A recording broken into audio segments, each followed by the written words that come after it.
On a souhaité donner la parole à deux dirigeants d'entreprises très prestigieuses. Je vais les appeler, je suis très heureux de les accueillir. Donc Alain Romillac, qui est le président directeur général de Manpower Group France, et Gérald Carsanti, qui est le président directeur général de Hewlett Packard Enterprise France. Ils peuvent nous rejoindre à la tribune. Ils viennent d'éditer un livre aux éditions Erol, Digital, emploi et compétences, Terre nouvelle, droit devant. Il nous a semblé très intéressant de leur donner la parole parce qu'ils vont partager avec vous. Alors d'abord, on va leur poser quelques questions sur comment ils se sont connus, pourquoi ils ont écrit ensemble ce livre, évidemment.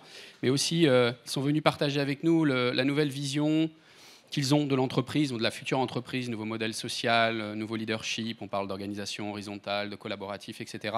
Ils ont plein de choses à partager avec nous. Donc, merci à vous d'avoir accepté notre invitation. Alors, je vais pour lancer le débat, parce que l'objectif, c'est que vous puissiez discuter entre potes, comme on dit, et partager avec nous cette vision. Mais je vais lancer le débat. Question très simple, quel est l'impact du digital sur l'emploi? Comment vous l'avez vécu dans vos propres entreprises? Et surtout, qu'est-ce qui vous a fait travailler ensemble sur ce livre-là? Merci. Alors, je pense que d'abord, on se connaît depuis quelques années avec Gérald. Et nous, ce qu'on a voulu, c'est apporter un témoignage de ce que l'on perçoit dans nos propres entreprises, dans nos propres groupes, de l'impact du digital et en particulier sur nos organisations et sur nos équipes. Et puis parce que nous, chacun de notre côté, nous accompagnons la transformation des entreprises. Gérald avec un prisme plus orienté sur la mise en œuvre de la technologie et en ce qui me concerne, plus sur la problématique, qu'est-ce que ça génère comme problématique sur les ressources humaines. Oui, et puis en complément, en fait, on s'est aperçu qu'avec le temps, que le digital n'est pas né comme ça du jour au lendemain. En fait, ceux qui ont vécu, beaucoup ici ne l'ont pas vécu, mais à la fin des années 80 et dans les années 90, quand on pensait informatique, qui est un peu le berceau du digital, les dirigeants d'entreprise voyaient l'informatique comme un centre de coût. Il était extrêmement difficile, au fond, de motiver une direction générale pour penser informatique, ça va créer un avantage compétitif, comme le disait Michael Porter dans les années 90.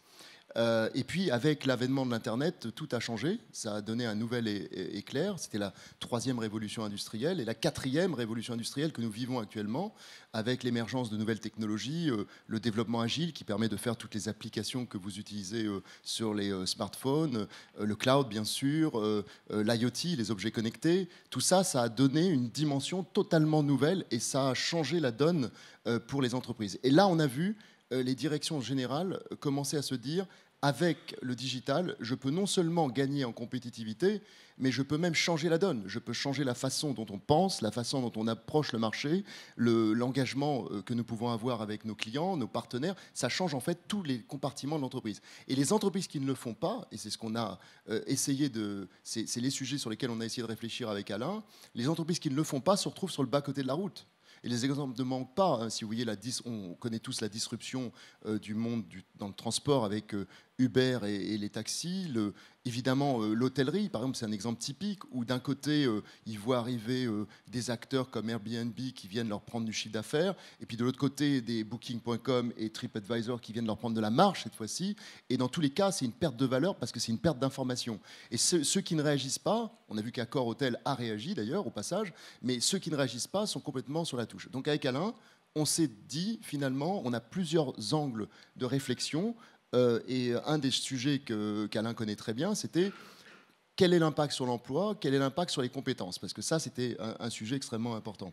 Oui, alors, parce que ce qui arrive derrière ce qu'a évoqué Gérald, et effectivement, on a vu le fait qu'aujourd'hui, les entreprises ont bien compris qu'il fallait qu'elles se transforment et qu'elles investissent sur le digital, et la question qui arrive derrière, mais comment je traite ma problématique sur mes compétences? Et les compétences sont en train de muter et elles vont muter de façon encore beaucoup plus importante demain. Et je dis souvent un peu sous forme de boutade que quand je rencontre un dirigeant d'entreprise et qu'on commence à discuter de ces sujets-là, il me dit demain, j'aurai besoin de moins de monde et pas les mêmes. Et c'est comment je fais. Et c'est un enjeu relativement majeur. Donc, les compétences sont en train de muter. Il y a beaucoup de compétences que l'on a aujourd'hui, dont on n'aura plus besoin demain, souvent dans les entreprises. Et puis apparaissent régulièrement de nouveaux types de compétences. Et donc, il faut être capable de créer. Donc, comment est-ce qu'on gère l'ensemble de ces mutations? Donc, à l'intérieur de l'entreprise, sur des cycles, obligatoirement, recréer de la compétence, ça nécessite un certain temps. Donc, ça nécessite comment est-ce que j'anticipe ce que vont être mes besoins en compétences de demain. Et si j'ai mon pacte social à l'intérieur de l'entreprise qui est de dire, peut-être dans des cultures anglo-saxonnes, c'est pas grave. Donc, je fais partir un certain nombre de gens qui ont plus des compétences dont j'ai besoin et j'embauche des gens qui ont la compétence dont maintenant j'ai besoin. Dans nos cultures, c'est comment est-ce qu'on fait évoluer les gens tout au long de leur carrière pour faire en sorte qu'ils aient la compétence dont on a besoin. Et donc le premier sujet majeur, c'est il faut que j'anticipe de quoi est-ce que j'aurai besoin demain et quels vont être les parcours professionnels que je vais bâtir pour mes collaborateurs pour qu'ils aient des compétences, encore une fois, dont j'ai besoin demain. Deuxième sujet important sur lequel on a pas mal travaillé, c'est la notion dite d'employabilité. C'est-à-dire que les carrières, on a vraiment le sentiment, c'est déjà un peu le cas aujourd'hui, on pense que ce sera encore plus le cas demain, seront moins linéaires.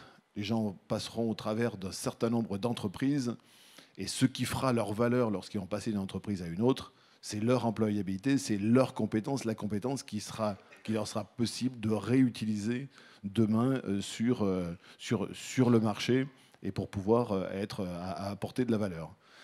Et autour de ces sujets-là, bien sûr, que ce soit dans les entreprises, que ce soit les individus, ce qui va devenir une des qualités majeures, ça va être la qualité d'adaptabilité. Est-ce que je suis capable de m'adapter à un contexte nouveau à l'intérieur de l'entreprise ou est-ce que je suis capable de m'adapter à un autre contexte? Et donc ça fait partie des choses qu'il faut qu'on travaille à l'intérieur de l'entreprise et que chaque individu se rende bien compte que c'est ce qui va faire une de ses valeurs et une de ses valeurs majeures dans la suite des opérations. Et puis, on va vivre avec, à notre sens, avec des équipes qui vont être beaucoup plus mouvantes dans les entreprises, avec le fait que va y avoir aussi de nouvelles formes d'emploi. Je pense qu'on a atteint le summum du salariat. C'est pas pour autant, certains disent, mais est-ce que c'est la fin du CDI? Moi, je n'y crois pas, parce qu'en particulier, il y a un besoin de sécurité de la part des gens. Et on a besoin dans les entreprises d'avoir un corps social relativement stable. Mais par contre, on va sans doute appel, en fonction de besoins ponctuels ou pour une certaine durée, à des compétences pour une certaine problématique. Et ces compétences, ensuite, elles évolueront, elles viendront travailler pendant un certain temps, elles partiront. Et donc la notion d'attractivité aussi de l'entreprise pour que les gens viennent travailler avec vous sera importante. Il faut travailler encore plus, sans doute qu'hier, le sens que l'on donne, que les gens donnent à ce qu'ils font. Il faut travailler sur ce que l'entreprise peut apporter et toute la problématique de marque employeur. Et on voit beaucoup d'entreprises qui sont en train de travailler sur ce sujet-là justement pour attirer les compétences dont elles ont besoin.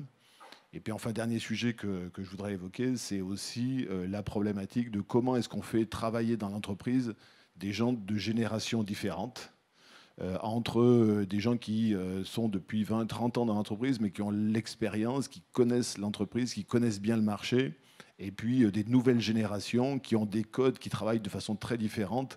Et sans doute que ce qui va faire la force de l'entreprise, et ça va être la façon de faire travailler en symbiose des gens qui sont avec des histoires et des modes de travaux et de travail relativement différentes. Bien, merci. C'est passionnant. J'ai du mal à vous couper la parole, mais le temps passe. Je suis désolé. On peut les applaudir. C'était vraiment très, très riche et très intéressant.